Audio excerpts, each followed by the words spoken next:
प्रियजनो हो, मी तुम्हाला येशूच्या नावाने अभिवादन करतो. तुम्ही कसे आहात? तुम्ही आनंदी आणि प्रसन्न आहात का, की दुःखी आणि उदास आहात? तुमची सध्याची अवस्था काय आहे? कधी कधी माझ्या आयुष्यातील आणि कुटुंबातील समस्यांबद्दल विचार करताना मी खूप निराश होतो. कधी कधी मला भीती आणि चिंता वाटते. कधी कधी परिस्थितीकडे पाहून मला राग येतो. तुम्ही असं म्हणता का?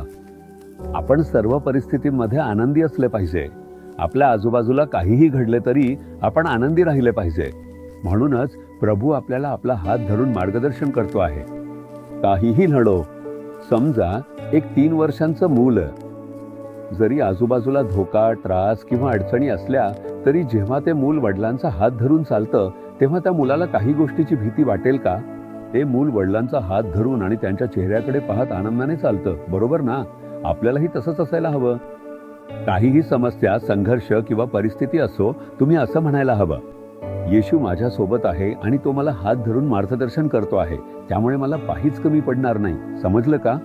स्तोत्रसंहिता 23च्या पहिल्या वचनात देवाचा एक सेवक दावीद म्हणतो, परमेश्वर माझा मेंढपाळ आहे, मला काही उणे पडणार नाही.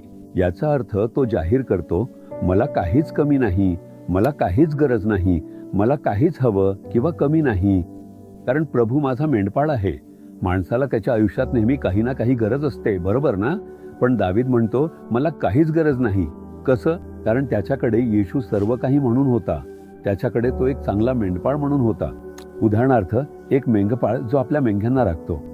मेंढ्यांना कधी काळजी वाटते का? आज मी काय खाईन?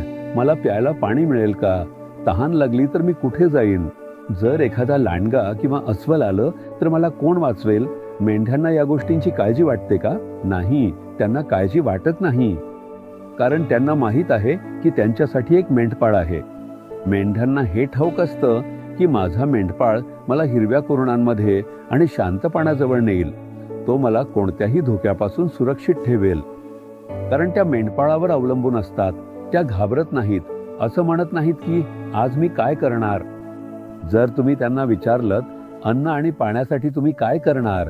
त्या म्हणतील, त्यासाठी मी काय करणार, मला त्याबद्दल काहीच माहिती नाही, पण माझ्याकडे एक मेंढपाळ आहे आणि ती त्याची जबाबदारी आहे. म्हणून जेव्हा येशू तुमचा मेंढपाळ होतो तेव्हा तो तुमच्यासाठी सर्व काही होतो. मग तुम्ही तुमच्या समस्येबद्दल का बोलताय? ती त्याची समस्या आहे, ती त्याची बाब झाली आहे. तुम्हाला कपडे घालणे, अन्न देणे, मार्गदर्शन करणे आणि धोक्यापासून वाचवणे ही त्याची जबाबदारी आहे. तुमच्या सर्व गरजा पूर्ण करणे ही त्याची जबाबदारी आहे. हेच दावीद म्हणतो, प्रभू माझा मेंढपाळ आहे आणि मला काहीच कमी पडणार नाही. तो सर्व गोष्टींची काळजी घेईल. हीच खरी श्रद्धा आहे. अशी श्रद्धा जी प्रभूवर अवलंबून असते. तुमच्याकडे अशी श्रद्धा आहे का? कारण ती तुमच्याकडे नाही, म्हणूनच तुम्ही उदास दिसता. तुम्ही उदास आणि चिंताग्रस्त दिसता आणि तुम्ही विचार करता काय करावे आणि कसे करावे. तो आहे की नाही? येशू आहे की नाही? तो तुमचा मेंढपाळ नाही का? तो तुमची काळजी घेणार नाही का? मग तुमच्या सर्व गरजांसाठी तुम्ही का ओझं वाहता? तुम्ही ठामपणे म्हणू शकता, प्रभू माझा मेंढपाळ आहे, येशू माझा चांगला मेंढपाळ आहे. मला कोणत्याही गोष्टीची भीती किंवा चिंता नाही, कारण तो सर्व गोष्टींची काळजी घेईल. असं म्हणावं. हे ऐकून त्याला किती आनंद होईल हे तुम्हाला माहितीये का? फक्त तुम्ही असं म्हणाल, येशू माझा चांगला मेंढपाळ आहे आणि मी कोणत्याही गोष्टीची चिंता करणार नाही. तो म्हणेल, माझ्या मुलाला माझ्यावर किती मोठा विश्वास आहे. माझा मुलगा मुलगी माझ्यावर चिकटून आहे. त्याचं हृदय खूप आनंदी होईल आणि तो तुमची पूर्णपणे काळजी घेईल आणि म्हणेल, घाबरू नकोस, कारण मी तुझ्या सोबत आहे. मग तुम्ही का घाबरावं?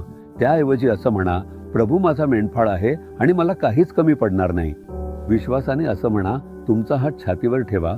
हात ठेवलाय का? येशू तुमचा मेंढपाळ आहे का? तुम्ही स्वतःला त्याच्याकडे समर्पित केला आहे का? तुम्ही त्याच्या मागे चालण्याचा निश्चय केला आहे का? आता असं म्हणा, येशू माझा चांगला मेंढपाळ हो आणि मला मार्गदर्शन कर. मी स्वतःला तुझ्याकडे समर्पित केलं आहे.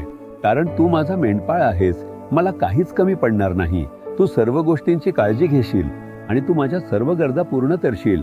तू माझ्या सर्व समस्या सोडवशील आणि माझं रक्षण करशील. तूच माझ्यासाठी पुरेसा आहेस. तू माझी काळजी घेशील. मला आणखी काही हवं किंवा कमी आहे असं नाही. मी आनंदाने तुझी स्तुती करतो. येशूच्या नावाने आमेन. आमेन. जीसस रिडीम्ड मराठी ह्या YouTube चॅनेलला सबस्क्राईब करा. सबस्क्राईब बटनावर क्लिक करा आणि बेल चिन्हावरही क्लिक करा. दररोजच्या नवीन कार्यक्रमांची माहिती मिळवा.